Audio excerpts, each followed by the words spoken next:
Here at the Anomic Age, we know that these times of uncertainty are stressful. It is incumbent upon all of us to put our fears first and bow down to government tyranny. Gone are the days of freely leaving your home, working, and social interactions. In exchange for safety, we will trade liberty. At the Anomic Age, we understand. However, just in case you want to get off your knees and stop being a sniveling coward, check out the John Age Project at anomicage.com.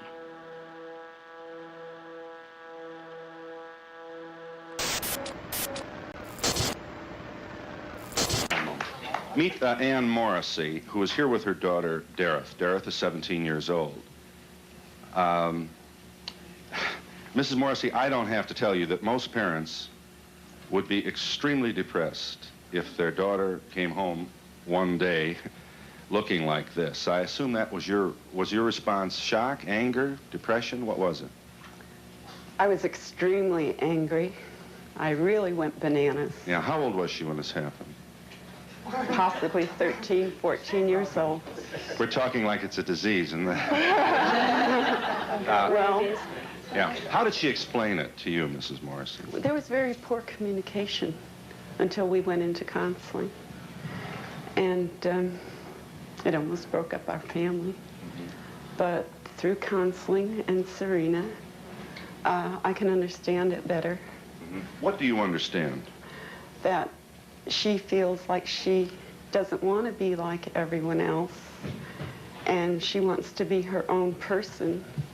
And through the dress code and her lifestyle, she's expressing this. It doesn't conform with our rules, but we're learning to cope, and it's a very, very difficult thing. Extremely difficult. Dareth, let's let you talk for yourself. You're from Long Beach, California. I just can't handle being like everybody else because that's what everybody else wants, you know. Just because somebody else does something does not mean that I have to do it. You know, I have my own morals and ideals, and I go by them. Are you drug-free, Dareth? Yes, I am. Is this a political statement, then? Do you have some misgiving about the society that you see? Yeah, there's a lot of problems, you know. A lot of the people are really aware of what's going on, you know, and I don't like it, you know. There's a lot of problems. What? I don't like the way society is based. What bothers you? Give us some of the misgivings you have. The rich, the poor, the people starving, the wars, you know. Talon, Real and Chevy.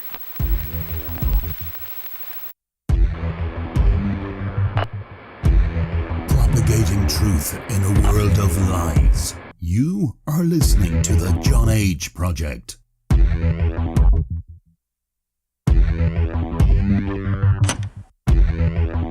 Trust no one.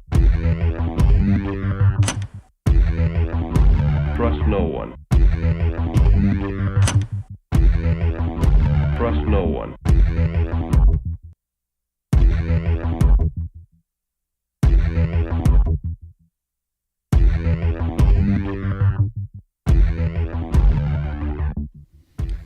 You found it. You're here. You're headlong down the runaway train that is the Anomic Age, and I am your host, John Age. Hailing proudly from the coastal plains of the Old North State, I will be your tour guide this evening as we take a somewhat satirical journey down the path of murder, destruction, mayhem, and the extermination of human life on this planet. A forced march into obsolescence thrust upon us by a global satanic death cult of pedophiles. Check out anomicage.com if you've not already done so. Like all the likes, subscribe to all the subscriptions. PayPal.me/anomicage, Patreon.com/anomicage as well. Also, if you're looking there, you can see the newest links, the Cash App link there, as well as the Buy Me a Cup of Coffee link. So those are available on everything you can listen to and or watch this on. If you can do no more, please like all the likes, subscribe to all the subscriptions. Thumbs up, 4-star reviews, kind notes, and so forth and so on. You can always find me, john@anomicage.com, if you want to shoot me a line as well. Okay, enough of that. You want to get right into the heart of the matter. I'm going to keep things concise tonight. Lovely time out there. It's beautiful out there in North Cac. Ooh, it's beautiful. It's cold. A little bit anyway. Skies are clear. See all kinds of beautiful stars out. I'm downright happy even. Beautiful. But you didn't come there to talk about the weather now, did you? Nay, nay, nay, nay. You want to talk about this. Title of tonight's episode, Drugs Are Good For Ya. Allegedly, apparently, that's the message that you are being bombarded with 8 days a week and twice on Sunday. So I wanted to try to dissect this just a little bit. See if we can put some pieces on the board, see what fits and what we can discard, and just see what's up, if you will. So I'll take things back a few decades. Way before the alleged war on drugs from Nixon and so forth. Because the medium is the message. That old line holds true. And the message sometimes is the medium also. You can influx that a little bit. Flip it around. Because if you look at popular culture, which I do quite a bit through somewhat of a jaundiced lens, but if you look at popular culture at all, you can sort of see the American history and our relationship with drogas, if you will. You want to go all the way back to that, what do they call it, the toothache hemp that old George Washington was known to smoke for his toothache and so forth. But we're not going back that far. We could look at the Golden Triangle. We could look at the poppies and how that really played into the Vietnam conflict. We could flash forward to the 90s and look at Afghanistan and how American troops are just over there guarding poppy fields. But I want to look a little bit closer to home. So the popular culture and the relationship with drugs, you can look at cocaine fiends and reefer madness all the way back in the 40s and 50s. Some lovely propaganda films. And you could look at the differentiation between the white, black, and dare I say, gray propaganda. So the white being the obvious, the black being the bit of the nefarious, and the gray being that somewhat middle ground of propaganda. So you can look at all those different things and say, okay, well, we've had popular culture demonize the wacky, the backy, the devil's lettuce, the weed, man. Way back when.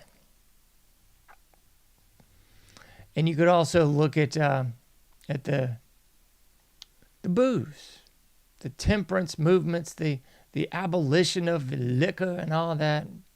Really how that led to organized crime and how that led to the very not so conspiratorial but just downright historical poisoning of the American people with tainted liquor by the U.S. government. But that's another story for another time. We're here to talk about the drugs and how apparently we have given up the ghost of any sort of semblance of drug culture rejection. And now we have come to the acquiescence and downright acceptance of the drug culture. And it's wild, it really is, because you saw those messages in the 50s with the downright obvious propaganda against drugs. In the 60s, you saw the CIA pushing the drug culture. You saw the electric Kool-Aid acid test, man, and you saw all these agents of the CIA just peddling the drug culture. And you're going, wait, man, how can it be? Is Jerry Garcia really connected? Yeah. Owsley really connected? Yeah. All these people really connected? Yeah. To our own government and the proliferation of the drug culture. You see, these drugs didn't just magically show up on college campuses. They were brought there. Why? Well, as usual, multi-layers to this nesting doll. But yeah, they wanted to weaken the anti-war movement because they wanted to stick around and grow the military-industrial complex in Southeast Asia so that the drugs could proliferate in Southeast Asia. That was really the nexus point of it all. So it was to weaken the anti-war movement and set up the countercultural drug culture, the drugs movement. The free sex, the free drugs, the tune in and drop out nonsense. You had all the stuff. You've heard it, right? That was really what it was all about. It was setting up a proxy culture, if you will, a fake. Yeah, it wasn't real. It was an establishment-created culture. That's what it was all about. Lookout Mountain Studios, all this mess. Look into it. I'm not going to talk about all that this evening. I'm just going to talk about the drug culture. Because in the 60s, you had some very obvious anti-drug propaganda in movies, but then again, you had the mainstream just pushing the culture, the drug culture. In the 70s, everybody was kind of left with a hangover. There was the real proliferation of the harder stuff like the heroin and the coke and the Gorilla Biscuits and the like, you know, the Quaaludes, man. 26 red and a bottle of wine, bro. All that BS. Yeah, that was the 70s. Got a little bit of a darker lens in the 70s. And then finally in the 80s, you actually had, oddly enough, a president coming out against the drug culture. You had the establishment of the DARE program. And I know the naysayers are saying, oh, that was just establishment poppycock. I will grant you that there was a lot of dark side of the force. If you look at the drugs being brought in, the Iran-Contra affair, the just say no or just fly low, that old adage, yeah, that's probably more likely what was going on. But once again, it was the CIA pushing this stuff on the streets and inner cities of America. Big surprise. But at least you had the semblance of an anti-drug message. You had the Just Say No movement. You had the DARE program. You had people actually coming out against the drug culture. Whether it was lip service or legitimate or illegitimate, at least you had the semblance of it. You had those lovely PSAs of which you're seeing on the screen where they had the egg frying in the old cast iron skillet and it said, this is your brain. Crack the egg, throw it in the pan, and it begins to burn, and it says, this is your brain on drugs. My personal favorite was the kid who's getting hassled by his dad, and the kid says, yo, I learned it from watching you, Dad. I learned it from watching you. And the kid pulls out his drug kit. And there's so much truth to all that because now it's very obvious that that culture is proliferated. It is hereditary. If you have addiction in your past, you're probably going to have kids with that predilection for addiction. Not breaking any ground here. This is old hat stuff, folks. So what's the purpose of it? What's the purpose of the proliferation of the drug culture? What's the purpose of stopping any sort of at least establishment line against it? Now, it has been destigmatized. It has been normalized, codified. Actually, it's in every element of our culture. So now you still have the popular culture pushing the pro-drug narrative, but you have no counter to the pro-drug narrative. There's no dare culture in there. There's no just say no. Now parents are taught or are less assumed to believe that their kids are just going to do drugs, drink, do drugs, and be a piece of trash, in my humble opinion. So no more is it just say no. It's kind of just, hey, just take it easy. Don't do as much. Don't do so much. Just maybe say no to fentanyl, but say yes to weed and booze and the hallucinogenic classes and everything else. After all, there's a vape store on every corner. And here's another one that they've destigmatized all this. They've destigmatized the harsh reality of the drug culture because they hide away those dark sides of Philadelphia, the dark sides of San Francisco, the dark sides of every single major metropolitan city, communist-controlled belief polls in America. They've hidden that away, and they've destigmatized all drugs because now You can get gummies, man. You don't have to smoke your reefer anymore. You can just get the gummies, bro. It's okay. That's cool, right? And they've destigmatized it because now you can get the prescription variety. Albeit illegal or illegal, but you can get the prescription variety of your heroin. Yeah, you can get the prescription variety now. And if you can't get it from the doctor, don't worry. You can still get the pill form on the street. They've destigmatized it. They've taken the dark edge out of it. They've done the old Rolling Stones thing with Mommy's Little Helper from the 60s. Mommy's Little Helper now, don't worry, you don't have to be that guy shooting up in the alley. You can just get the prescription stuff.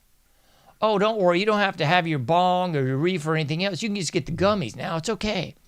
They've destigmatized it.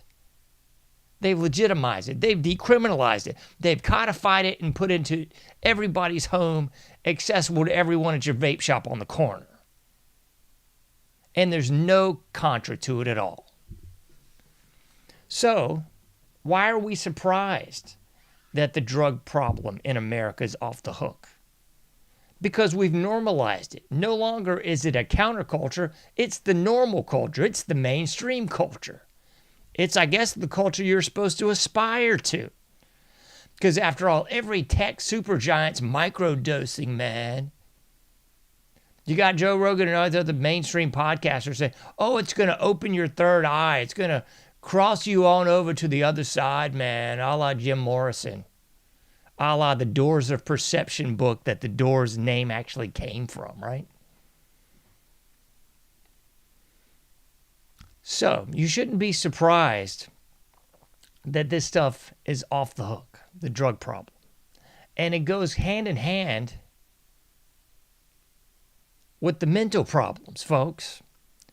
Because you can thumb through any obvious scientific journal right about now, and it'll tell you that, plain as the nose on your face. Because the weed of 2025 ain't the weed from the 60s, man. No, it's been selected for, it's been bred for, it's been crossed with everything else to make it the most potent stuff ever, bud. Pun intended. So that's where we are now. So what does that lead to if you look in the scientific journals? Well, it leads to psychological problems, folks. It leads to depression. It leads to all these personality disorders. It leads to everything we have running rampant in our society. Don't worry, if you fouled yourself up by quote-unquote self-medicating, don't worry, then you can go to the psychiatrist, and get you some of the prescription stuff. See how that works? Big Pharma swoops in again. So you can self-medicate. And why are people self-medicating? Because our society is screwed up from the floor up. Because no one can hack it. Because everyone lacks the internal fortitude, the inner strength to cope with anything. Life gets a little hard, they start reaching for the bottle. They start reaching for the vape. They start reaching for the bud. They start reaching for the lines. They start reaching for the prescription stuff. Everybody is fouled up. So when you self-medicate your brain into oblivion, don't worry, Big Pharma's here to help you. And by that, I mean just drug you out and medicate you and get you on the prescription stuff. Then when you can't afford that, you got to pawn all your stuff and sell all your stuff and whore yourself out, because then you got to buy the hard street stuff. Then you're going to end up in Kensington Ave over there in Philly, slumped over like some wide-awake zombie. Just like something from Night of the Living Dead, Day of the Dead, Dawn of the Dead, or any of the other lovely George A. Romero works. We have living zombies all over the streets of America now. Living zombies, folks. I mean, the stuff that you can actually see is ungodly. If God destroyed Sodom and Gomorrah, I can only imagine how bad that must have been, because I can't fathom why we haven't been blown to bits already. So it's all been normalized, legitimized, codified, decriminalized, destigmatized. That's really what it boils down to, folks. And you might ask yourself, why? Why is this so prevalent? Why is there no anti-drug message? Why is it all pro-drugs? No more are parents saying, just say no. They're just saying, just have a little. Just don't do too much. Just don't drug yourself out and end up getting raped or showing up on some video or snuffed out or trafficked or so. Oh, yeah, we don't want to talk about that. We don't want to talk about the roots of the matter, do we? Because along with the smuggling of illegal drugs, they're smuggling illegal people. The human trafficking, folks. It all goes hand in hand now. Have you missed that part of the movie? Have you missed those elements of The Godfather and Scarface? It's funny, these darker films that are supposed to be cautionary tales about the underbelly, the dark side of organized crime, they always kind of leave out these little trivial bits. It all comes back to these same elements, folks.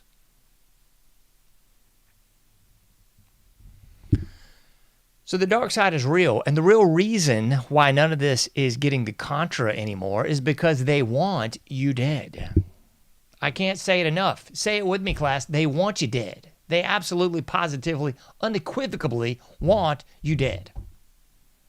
And if you're not dead, they at least want you to be addicted so that you can be compromised, to do something stupid while you're on these lovely drugs so you can be compromised. At the very least, you'll be drugged out and so weak you can't resist the tyranny. Because you're not going to see any of these fine folks resisting anything. Because, like I said before, all they've got to do is cut off the supply and half the population, excuse me, 3/4 at the very least of the population is going to come groveling on hand and knee. I'm not going to give you that old Chris Rock line, but you know what he said he was going to do for some crack rocks in the movie, right? I'm going to leave it at that. That's going to be the vast majority of our society. So anyone that actually thinks they're fighting the man, fighting the system, and this goes right, left, middle, and otherwise, you're not fighting anything. If you're drugged out, boozed out, smoked out, whatever you want to say, folks. If you've made yourself a liability by being addicted to some of this filth, oh, man, I'm not addicted, bro. I just do it every day, man. Yeah, you're not addicted at all, right? So if you've made yourself a liability, you essentially, I guess, kept yourself from being a target because no one cares. Because you have to be mentally strong, physically strong, and morally straight. That old Youth of Today song? Physically strong and morally straight, positive youth, youth of today. That's what you should be. I mean, you're not. We're not. As a society, we're weak, groveling scum that, is addicted to everything. So if you want to actually resist anything, check all the addictions and otherwise vices at the door. Try to get closer in your faith and try to get physically strong and morally straight. That's the only way out of this thing, folks. That's really it. You can't do everything, but you can do something. Be safe out there. I'll be seeing you sooner than later in the Anomic Age.